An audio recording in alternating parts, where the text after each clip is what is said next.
Turabashuje kandi tubaye ikaze ku makuru y'iteganyagihe mutegurirwa n'ikigo cy'u Rwanda gishinzwe ubumenyi bw'ikirere Meteo Rwanda. Njye ugiye kubagezaho ndi mukaza Rukundo Clarisse.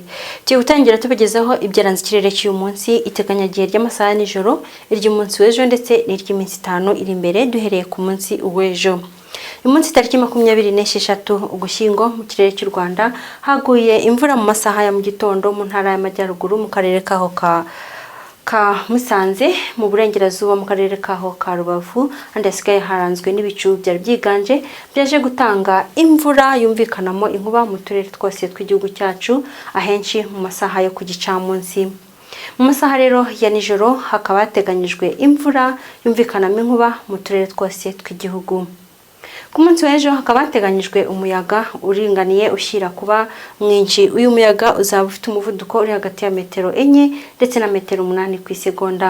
Uyu muyaga kandi uzaba uhuha uva mu bice byo mu burasirazuba werekeza mu tundi turere tw'igihugu cyacu. Mu masaha ya mu gitondo mu ntara y'Amajyepfo hakaba hateganyijwe ibihe by'imvura mu turere twaho twa Gisagara, Huye, Nyaruguru ndetse na Nyamagabe, ahandi hasigaye hakaba hateganyijwe ibicu byiganje. Mu ntara y'Uburengerazuba no hateganyijwe imvura ndetse mu turere twaho twose. Igipimo cy'ubushyuhe kikaba kiri hagati ya -12 ndetse na -17. Akarere ka Nyabihu niko gateganyijwe gukonja ugereranije n'ahandi mu gihugu, hari igipimo cy'ubushyuhe cya -12. Naho mu ntara y'Amajyaruguru mu turere twaho twose naho hateganyijwe imvura mu masaha ya mu gitondo, igipimo cy'ubushyuhe kiri hagati ya -15 ndetse na 16.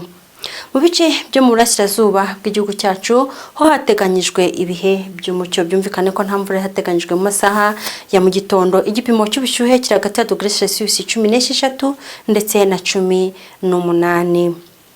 Umujyi wa Kigali uteganyijwemo ibicu bitazatanga imvura ndetse n'igipimo cy'ubushyuhe kizagera kuri -18 mu masaha ya mu gitondo. Noneho mu masaha y'igicamunsi mu ntara y'Amajyepfo mu turere twaho twose hakaba hateganyijwe imvura kandi izumvikanamo inkuba.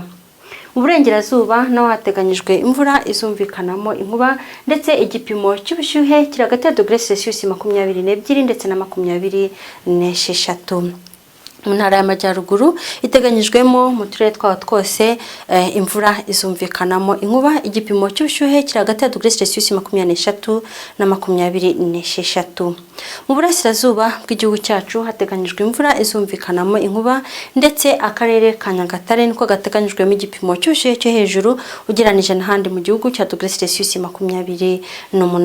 Umujyi wa Kigali ukaba uteganyijwemo imvura izumvikanamo inkuba ndetse igipimo cy'ubushyuhe cyo hejuru giteganyijweyo kikaba kizagera kuri -27. Reka dukomeze rero tubagezaho iteganyagihe ry'iminsi 5 duhereye ku munsi w'ejo tariki 27 Ugushyingo kugera ku tariki ya 1 Ukuboza, uko ikirere kizaba giteganyijwe.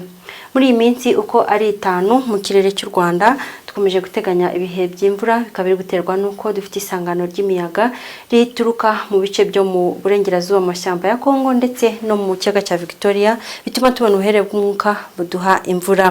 Ku munsi w'ejo izuba riteganyijwe kurasa mu masaha ya saa 11:37 za mu gitondo, rirenga saa 11:59 za nimugoroba.